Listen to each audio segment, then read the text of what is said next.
Hi friends, today I'm going to show you how to make hollandaise sauce. My next video is going to be eggs benedict, but I thought I would separate this video out so that someone who just wanted to know how to make hollandaise without eggs benedict could look it up. So let's talk about hollandaise. Hollandaise, well, the word is French and it means Dutch sauce because the believed derivation of hollandaise is Dutch, not French, although it is considered one of the 5 mother sauces, which is, a French designation.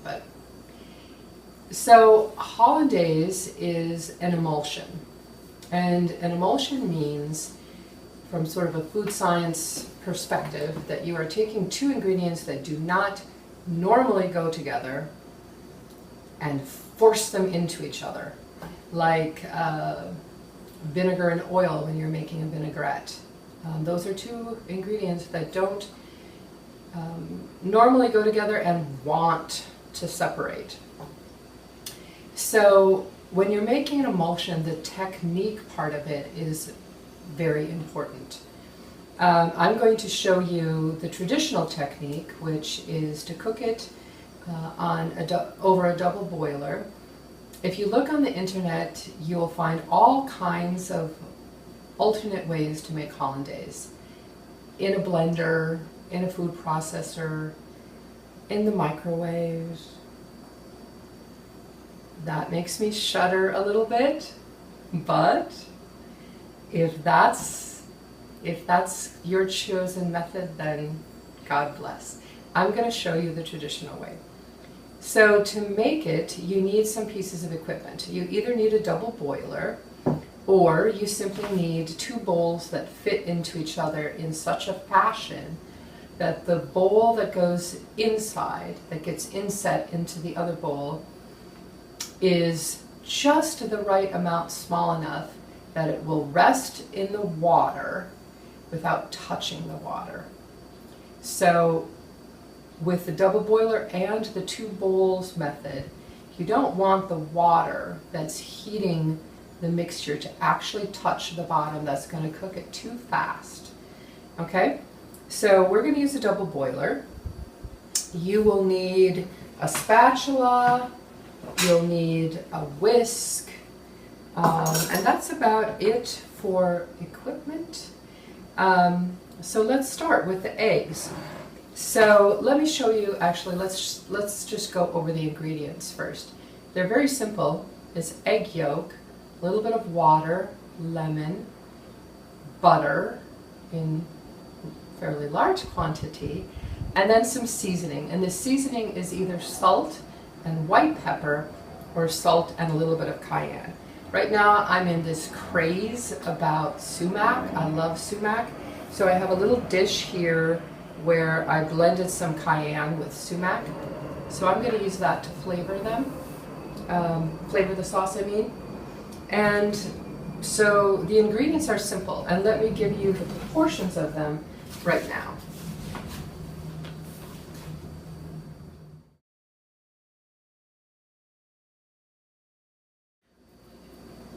Alright, so you've seen the ingredients, short and simple list of ingredients.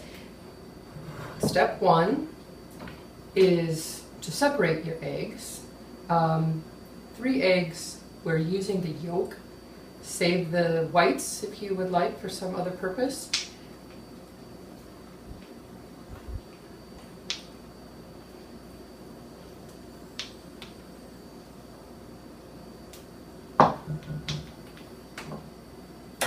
And then we're going to whisk them off the heat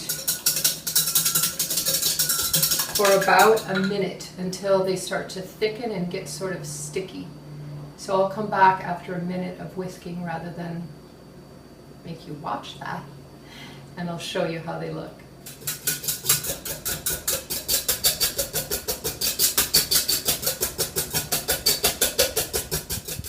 Alright, so I have whisked these for about a minute and a half or 2, and now while still off the heat, I'm going to mix in the water and lemon that are in the recipe. Now when it comes to this recipe, you have to be very precise. Be sure to measure out exactly a tablespoon of water and a tablespoon of lemon. And since they both go in the same time, I went ahead and just put them in this bowl together. And also in the meantime, I've got the water heating up in the bottom part of my double boiler, and I'm going to be looking for like the lowest of simmering before I put this on the heat. I also melted my butter in advance, all right? So now, let me show you, I'm not sure you're going to be able to see this consistency, but they've become thicker and slightly sticky. And now I'm going to whisk in the water and lemon.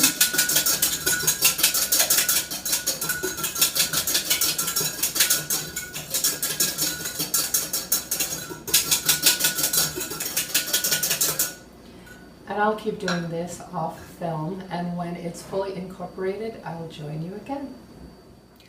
So we're back over here on the stove top, and the first thing I wanted to show you is the water.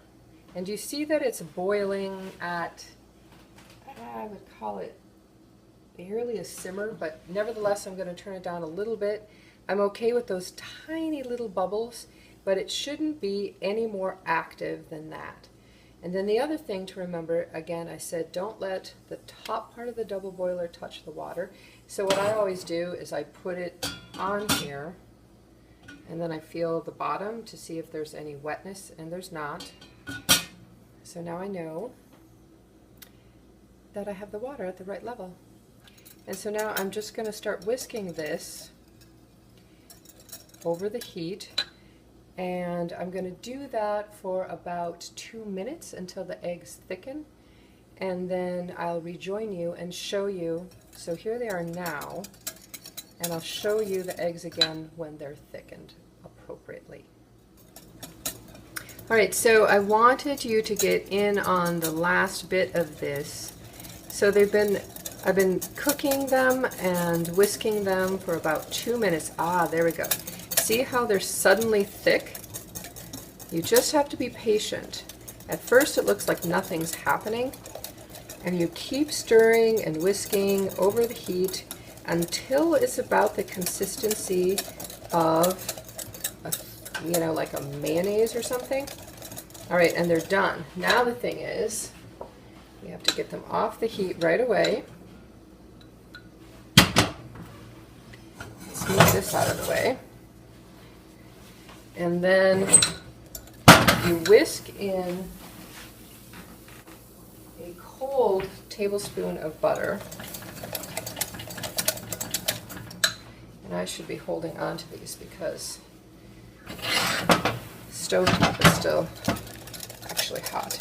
You whisk in a cold tablespoon of butter because what that does is cool off the temperature of the eggs in a hurry.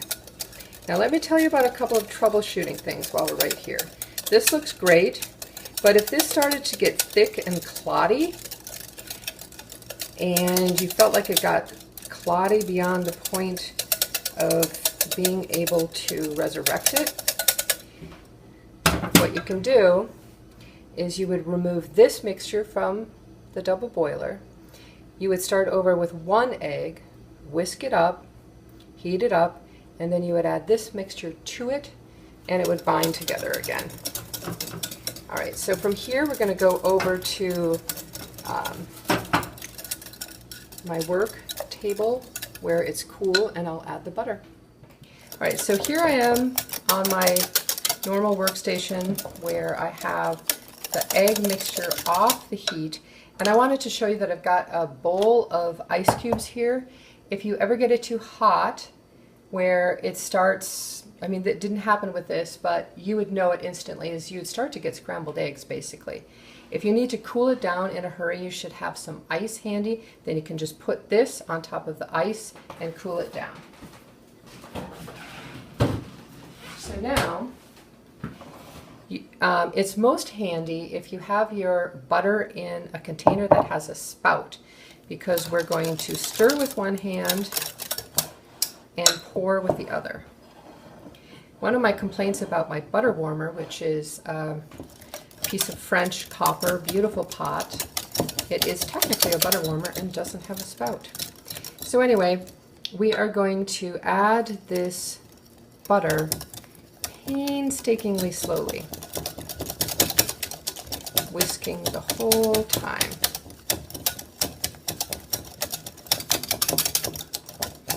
And again, I'm not going to make you watch this in real time.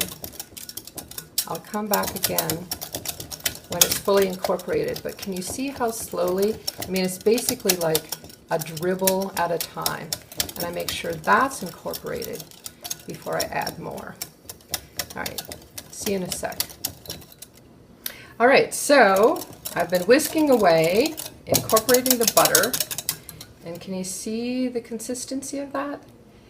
It's not curdled, it's not scrambled, it's nice and thick, but not so thick that it's like a super dense mayonnaise or something. You want it to be able to just like coat whatever you're putting it on without being clumpy. All right, so I am going to taste it a little bit. Needs salt. So I'm going to put a healthy pinch of salt. And then now is when I'm going to put in my sumac and cayenne.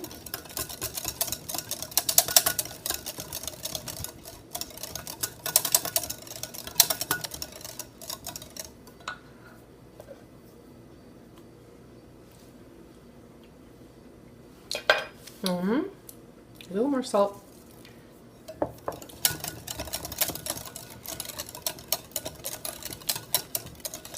And I think that's going to be perfect. So we have made a perfect and delicious hollandaise sauce. In my next video, I'm going to show you how to make eggs Benedict, which brings up an important point. So hollandaise sauce is served warm, not hot. And the beautiful thing about it is, now that it's fully emulsified, I can put it back on the warm water. It's no longer boiling, anywhere near boiling, not simmering, nothing. I can put it on the warm water of the double boiler and cover it, and it's going to hold like that for about an hour. Beyond an hour, it would start to break down. So the thing is that an emulsification, an emulsion, is basically like tricking nature into doing something that it doesn't want to do. So it's going to want to go back to nature. They're going to want to separate. So you've got about an hour, but an hour is plenty of time for you to toast your English muffins and poach your eggs and get everyone on the table, at the table. Otherwise, there's no way that you could serve eggs Benedict in a busy restaurant, for example, because you couldn't pull off all of those elements at once. So you've got about an hour that your hollandaise can just sit there on the stovetop and rest. And besides eggs Benedict, hollandaise is absolutely delicious on a piece of fish, whitefish, salmon, yum. It's good over vegetables, although, you know, we all eat our vegetables because they're good for us. So how to add fat to your vegetables is not really a goal that we all have. But that being said, they are delicious over vegetables for a special occasion. That's it. So hollandaise sauce, not that hard. It just takes attention to detail, and it just takes your attention. Like, you can't walk away from any part of the process and multitask. All right, thanks. Try it. Enjoy.